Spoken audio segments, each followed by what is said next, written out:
Hello, everybody. Swimmer exiting the pool of the Boston Uprising, leaving them below league minimum, along with head coach Fefe of the Toronto Defiant, also exiting the team. Then a quick discussion about potential changes to crowd control coming to Overwatch. And then, before we send you off to the Overwatch matches today, well, we've got to discuss them and give you our predictions.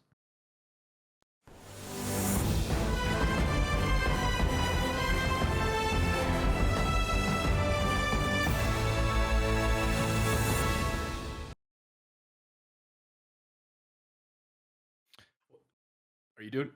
I heard you take a breath in. No, I'm supposed to. You know what? I was supposed to do an intro there, wasn't I? I was supposed to do an intro. Yeah. And I realized that I was scrolling down. I was like, there's something missing here. And I'm like, that's right. I was supposed to do an intro. But Just one that's of those. okay. Yeah. That's So okay. That's fine. I do this one though. You do this one. Do you Yeah. want to go ahead? You want to go right ahead now? Okay, I've got it. I'm Do we giving want it to? to you. We could roll the bumper I'm again. No, passing we're it good. on. We're good. Okay. What's up, guys? Welcome to Contested. We are not coming at you from the Frontier Communication Studios. We're coming at you from our apartments in Dallas, Texas, still under the shelter-in-place order. And just to annoy that one guy in the YouTube comment section, we've got green screens, but we're not going to use them. No, we've been toying with the idea, but it's way funnier just to leave them green Yeah, behind I us. think that as soon as we get back into the studio, I'm going to bring my green screen and we'll just have the show in the studios. Just Go with back to green the screen- studio, but with the green screen behind it. just with the green screen behind us. I mean, we have those big monitors, so we can put like a green screen on the monitor behind us too, so we wouldn't even have to use a physical green screen. We are so approaching levels of production that just should not be physically possible. we just keep going more recursive with it each time. But we have a short episode today because there's the watch point that's about to happen, so we don't want to run into the broadcast too long today. So we're gonna keep it very short. Just gonna go through a couple topics and then do our preds, and then obviously, and then next week we'll for the Tuesday episode. We will hit all the mailbag from this week and a CTA there, some other things that we can talk about there because we're keeping it very short today and we'll go hit all those questions next week. But our first topic of discussion, Jane, of our short episode, our condensed episode, is that Swimmer and Boston Uprising announced that they parted ways earlier this week, which now officially means that Boston is below league minimum players on their roster. And technically, they're even more below than what they're currently listed as because they currently have 7 contracted members. Yes. But one of those is Axiom, who's in Korea with health issues, and it literally isn't capable of playing right now. So they only have 6. He's listed as inactive, but I think according to Overwatch League rules, he would still count towards the actual player. Yeah, in terms of contracted members, people currently under contract, he would be. We're not the league office. We don't know that for sure. But yes, actually 6 players. 7 if you're talking about contracts, but players actually able to be fielded on the stage, the stage, also known as their bedrooms, and compete. Right now, we are only at 6, and of course, as Vas said, the league minimum is 8. So the question is basically, what does Boston Uprising do from here? Do they get fined also? Because there is a rule. You're supposed to have that. Now, it is sort of it's sort of a first to where a team somehow manages to scare off all of its players mid-season to where they then go under the minimum, right? Because it's one thing if you're like at the beginning of the season and you're close to the minimum and then maybe one person leaves or you have a very unfortunate incident that you can't really control, like i.e. the movement situation, right? Yes. Like that's sort of out of their hands. Like that's something that just whatever, how can you predict this, right? But when you have 2 different players exit an Overwatch League team, one goes back to contenders. Munchkin says, "No, I don't even want to be on this team. I want to go back to contenders." And then Swimmer says, I have to reevaluate what my choices are going to be. And obviously, there's no way at all that this wasn't connected to being essentially permanently benched on the Boston Uprising. There's no way it wasn't connected. They brought in Halo and then basically immediately replaced Swimmer, and that's for a rookie who is had a lot of quite a bit of spunk and was he's not like a moth level Lucio or anything, but he did quite well to come in and just get replaced and then benched with it being the Boston environment, which rumors be rumors, it's never really been sung high praises from former or current players. So yeah, it's got to be pretty taxing on him. And in his post, he did kind of talk about just he's a little bit burnt out from not just Overwatch but competition in general. Of course, he was a competitive swimmer before. That's where he got his name. So he's doing some soul searching and has decided that he needs to step down from the Boston Uprising. So it does leave a question of like, if you're the league here, do you do you go forward with the sort of the punishment of saying like, because this is a league mandated rule of you must have 8 players. Hmm. I think this is one of the And things where there's no real point for them to use the stick. Like, they recognize that, movement was a two-way, but still, uh, there's no real reason to punish the Boston Uprising for them. I assume they're going to get a grace period. They're not going to flaunt the rules and yeah, not it get must be an another player. extraordinary circumstance, right? And Yeah, also they sure, even like no one, if 2 players leave, that's still not something necessarily like, sure, it's within the control of the team, but it's not, they can't stop them necessarily. yeah. So you have to have a grace period of some sort, surely. Yeah, and I think that'll be respected. It's more about the spirit of the law rather than the letter of the law. But that does Mhm. bring in the interesting question of what the heck does Boston do? They're going to have to get a player sooner or later. Probably emphasis on the sooner, due to them probably giving a grace period. But they're still going to have to spend that time wisely to get back up to 8 members, maybe more, depending on Axiom's health and return to active play. So when you're looking at Boston as a team, at least when I'm looking at Boston, I've always seen them to pick up more popular players. Their approach to the Overwatch League as a franchise as a whole. Wait, did you say tend to pick up more popular players? Yeah. Boston? Yeah. Who's popular that they've picked So up? I'm thinking about like the way that they're recruiting their newer players. So like if you look at some of the things with like Alamo, Cruz, RCK, Fusions, for example, a lot of the people who are just starting to get popular before they're on a team, Boston tries to kind of yoink them into their team. And if they turn out to be good as Mm. well as having a personality, they do that kind of reselling of the players. Like they've always played Mhm. stocks with the players, more or less.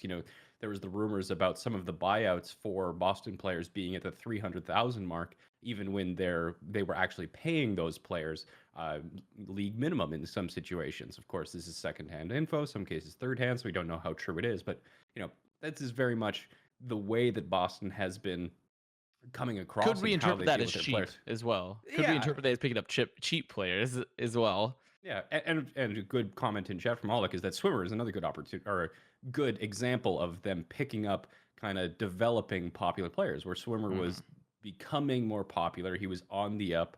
The players that Boston has always picked up have never been uh, truly about skill. And when I think about a player who came out of nowhere and was picked up and was really based off of skill, I think about pickups like London Spitfire picking up Quartermain. Like that came out of left field. Everyone was like, "Who the hell is this?" And then when I saw that man play in scrims, I was like, what? Like, he's crazy. He's crazy good. Wasn't as popular, wasn't well known.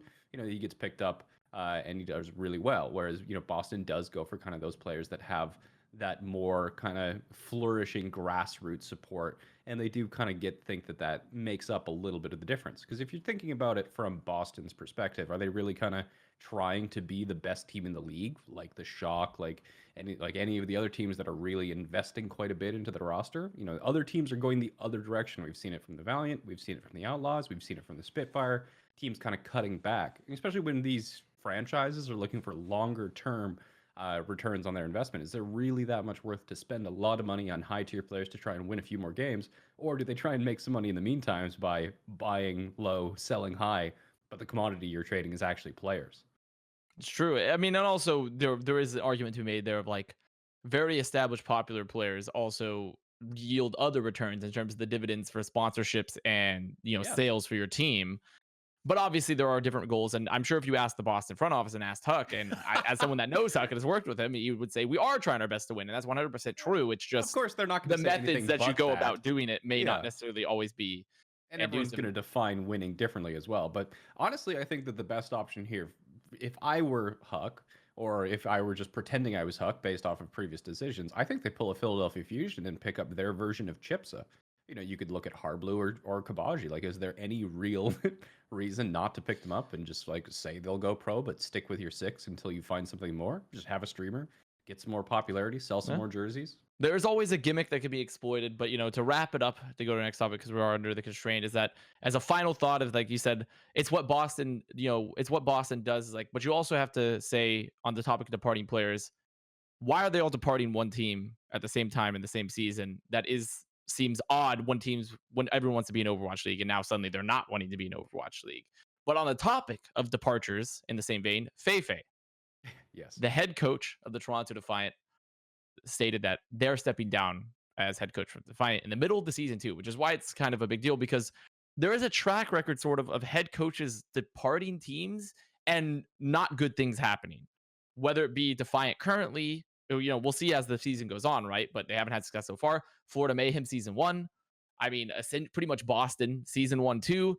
There's this list and list and list of teams Didn't it that happen have to had. Toronto last year as well? That's true. I believe it did, right? Yeah, because Yeah. Bishop. Now, I don't think Bishop. Technically, I don't think Bishop. Well, there are some other undertones there. But Let's just move on from that one. But the point is that yeah, technically he did leave, right? So it's never a good sign if your head coach is gone in the middle of the season as public, because it's never really ever yielded great results for a team. And then also on top of that, he released that a statement. I think it was what was it again? It was which website?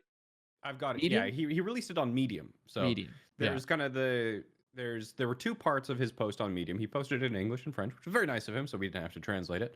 But he gave his reason for retiring, and then he also provided some commentary on the league as a whole, and I'll read those pieces out for you. So on his reasoning for departing, Fefe says, and I quote, the decision to retire is mostly personal. It is difficult enough for each of us under these recent circumstances to be isolated from one another, but for my wife and I to be distant from our families is an added burden. It has been 1.5 years that my wife has dedicated her life to follow me in my projects around the world. I think it is time for me to go back to France and support hers. So obviously a very personal reason, leaving France, working in Canada, and then as we'll talk in the next section, it also feels like his passion for Overwatch has also been reduced a little bit. And his commentary on the scene goes as such. Again, and I quote, the competitive scene has changed a lot this year. One of the major changes is the weekly hero pool, and that has directly impacted the coach's job and our ability to influence and lead. This system doesn't fit me and my style at all, and is partly why I've chosen to leave. With a really small amount of time to practice between games and a lot of changes every week, it has been difficult to work on mastering some comps or having a real team identity within the game itself. Team performance is now quickly shifting to relying on players' abilities to adapt by themselves and for them to find solutions on the go. In this framework, added to the fact that we have to work remotely, it is making coaching and strategy making difficult for me. All of this has contributed to me losing the passion I once felt for coaching in Overwatch, and I don't think that I can have the same impact if I stayed. I'd rather retire and make room for more motivated people. What do you take of that, Avast? I mean, I think that's all fair, right? Like if you, especially when you work in the angle here of like, if you've been working far from home for a long time and you're married or you have a family, and they're not going to really be able to come over to you, or you can't go over to them, and you're stuck in this long situation, and you're in a job, whichever job maybe, it's not even necessarily related to Overwatch, right? It could be any job where you're working far from home, and they make all these drastic changes and world circumstances change where you feel like your impact has been lessened, or it's not the same job that you once worked.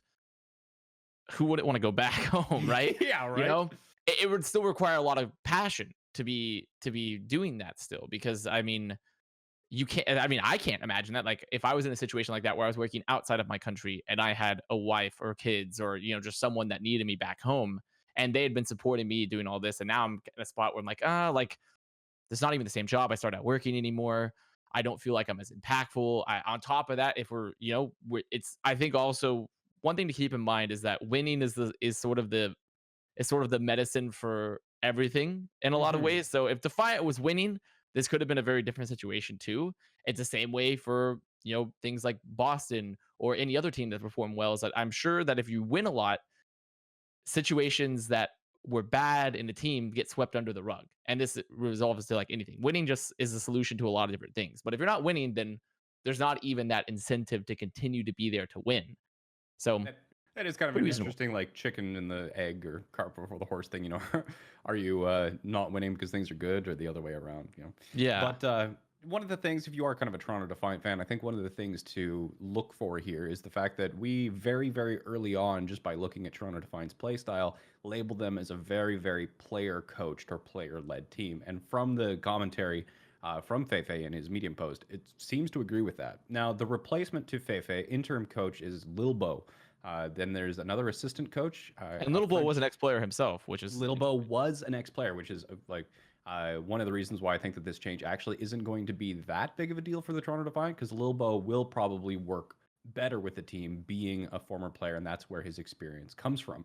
And they also have Baroy, who is really famous for having produced Winston's Lab before Toronto Defiant picked him up. Probably one of the smartest, if not the smartest, analytics individuals in Overwatch. I'm not sure how much analytics has actually changed for this season. I know analytics was heavily used by a number of teams last year, but this year with hero pools, we keep seeing kind of every time we Yeah. talk about games, it's always like we need more data points or we'll find out more later. It's like really, the hero pools has also increased the amount of variables past the point where I think analytics is extremely useful.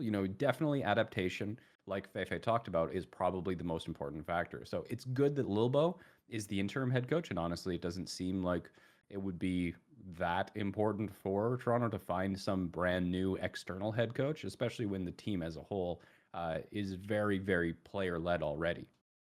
It just depends on the dynamic of the team, right? Because player run teams is great once again when things are going well. Because I don't think there's really, as of currently in Overwatch League, if listen off the top of my head, I can't think of a single team that's been player run that has had huge success. Is the thing in terms of like consistent success. You can have times where the team is doing really well, right? But then if something changes, whether it be the meta or it be the situation, then oftentimes player run teams sort of fall apart because you have six voices fighting for control and telling and all saying we should run this way, we should run this Yeah. way, versus one voice sort of keeping everything aligned. And plus, also players are far worse at mediating their own disputes than a coach is. Absolutely, and I'm super happy that you went here because I wanted to talk about the role of a coach in a player-run team, and that is absolutely the case. Is that the coach has to be that voice of reason or the mediator when there is a disagreement between, we're talking about professional esports athletes. Quite a few of them are Type A. Quite a few of them, And they're also young, like kids yeah, that love to compete. So of course people are gonna get pissed at each other. Like it's just gonna happen. with underdeveloped social skills. But no, but actually, yes, having a coach there that can actually kind of be the voice of reason, or settle a debate, even if it's not settled with reason, just like, you know what, we have to make a decision, and I'm choosing to go with Surefour or Agility's suggestion. That absolutely is the case. And although we haven't seen player-run teams win quite a bit in the Overwatch League proper, we talked about this last week, where we have seen player-run teams, or at least heavily player influence teams, do quite well in contenders. And previously we also discussed that was because of the more heavy reliance on terms of compositions and really truly iterated strategies. But in this more adaptable, flexible, chaotic state with the hero pools, I think that there is going to be a power shift, maybe not fully towards player run teams, but they're not going to be as weak as they were in previous seasons. I think there will still always be that need for a figure there to make the decisions, though. And even if player run teams then, like you said, shift towards it being more important or less of a downside because of all these reliance now on individuals and adaptability in game, at the end of the day, also, the best coaches generally will always keep the handle and the lid on things on top of that. And even if there maybe their impact on the overall game strategy might be minimized, they're they're sort of the guiding force behind all of the direction for the team, and that's still vitally important, making sure that you're not at a team that's doing six players doing their individual thing, and you're never going to win. You're never going to have continued success that way. You might have stints of success, but something is going to go wrong, and you need to have someone to steer it, or else you're going to have six people all with six different ideas, and it's just not going to happen. Or more naturally, it's not going to be six individuals. It's going to be like three versus two versus one, or four versus two, and it's going to split into factions because it happens all the time, and it's It just a does. natural thing. Yep. And you have to have that leader. So I do think it's still not good for the Defiant though either, because even if Fefe left for personal reasons, right? And like I'm not done. Now you have a head coach that has not been a head coach previously, and there's also been data to back up that former player coaches, it's tough for them to be the authority figure. Yes. It's tough for them to be the authority figure, They especially still if you want to. have, They yeah, you usually want to be work on it like a friends. peer. Yeah. You want to be friends, and that just can't happen. And also like not. It's just the same way when people say like, "Oh, this player would be a great coach." It's like not necessarily. Not all players are going to be great coaches, even if they understand the game. Much in the same way that not many coaches are great players. It's just it's the inverse. Like it's different skill sets, and you have to find very rare personalities that can do both, especially at the head coach level. So I do think that's something to be to just keep an eye on, because if Defiant continue to do very poorly or may even do worse, then it could be definitely pointing towards that sign of the lack of leadership within the team. Um, and that's, just And we're going to find Just an out more. incident. We talked about Boston, we talked about Toronto, and thankfully we always get to find out more data points because they play each other tomorrow. So I do. And speaking of data points and more data, is that an experimental change yes. has been reported by Mr. Jeffrey Kaplan, Daddy Jeff, on on the experimental card, which is they're looking at adjusting CC, which is obviously crowd control, is what it's short for. So pretty much stuff like May Slow, anything that's going to flash you or stun you globally across a bunch of different heroes. Well, maybe not globally, but across a bunch of different heroes. They're going to look at that. Yeah, and when I think about CC, it's kind of originally you think about hard CCs kind of like Sleep Dart or Flashbang, things that can kind of be played around. But when I'm thinking about the kind of CCs that really quite annoy me, the Wrecking Ball techs where they allowed Mhm. to get like double or triple boops, some of that stuff can be utterly ridiculous. And I think then halts too. Those are included in that as well. yeah. Yeah, but like which CC category or like what CC do you think that they should focus on to try and actually improve the game? Or what do you think that they should do? And what do you think they're actually gonna do? Mayarissa. Those are the first two heroes you look at. Mayarissa, 100%. Yeah? 100% those two. Yeah, oh yeah, definitely. No, there's no other heroes. Freezing, especially the fact that you can cleave freeze, where you can Mhm. freeze multiple people at once, is such an absurdly strong mechanic. And Yes. I mean, and we see it all the time in Overwatch games, where like the goal, because Mei is just like, it's sort of like the pyro character from TF2, but it's ice. It's just ice pyro, and like Ice you Pyro. run forward and you left click and you get to freeze multiple people, and it's a huge tool, especially in terms of locking down tanks. And it's why there's also been a shift towards tank survivability, because tanks can't live when there's a Mei on top of them. And on top of that, then it's also an endless loop, because also in addition to that, like you need a Mei because of how survivable the tanks are. So it's just like this endless cycle of like tanks must survive because Mei. It's what we But talked about on also, Tuesday with kind yeah. of like there's not enough things that are overpowered that the one overpowered thing just And then reinforces also, itself. but we need Mei because the tanks are so survivable. So Yeah. it's just like this endless loop It's kind of of funny. things. I think you had a more optimistic take on this than I did. I was thinking that because it was going to be an experimental card, that they'd be focusing more on kind of the casual player base. Because with the release of Valorant and people kind of being frustrated with Overwatch, one of the major frustrations that casual players have is just simply the lack of control over not only the outcome of the game, because it is heavily team based as opposed to Valorant, where you can always have the potential to 1v5 clutch at least. Whereas like you always have to rely on your team. Sometimes composition is more important than actual performance. And another thing that players often feel like they don't like losing control of their own ability to play the game. And there have been some pretty nasty compositions to play against that are extremely CC heavy and allow the characters that are more fun, like Genji and Tracer, to simply not nearly be as effective. Is that kind of a natural counter? Should that be the way of the game? But my take just on reading Jeff Kaplan's very small post saying that they were going to do an experimental card is I thought that they'd be more focused on trying to make it more playable for the casual base. But But wouldn't you also think that that would include stuff like Mei? Because plenty of players are not all of them, right? But like plenty of players are definitely still at all elos are yeah. frustrated with Mei, right? But if I was going to Now balance Rissa, May, I don't know. if I was going to balance May for the casuals, though, I wouldn't really care much about Cleave Fleet freeze. I'd care more about like what the freeze did, for example. Yeah, but that Because would still be that would still be fine, right? I think yeah. even at the competitive level, is adjusting the freeze duration or the freeze length or the freeze duration, or like how severe the freeze is, right? Yeah.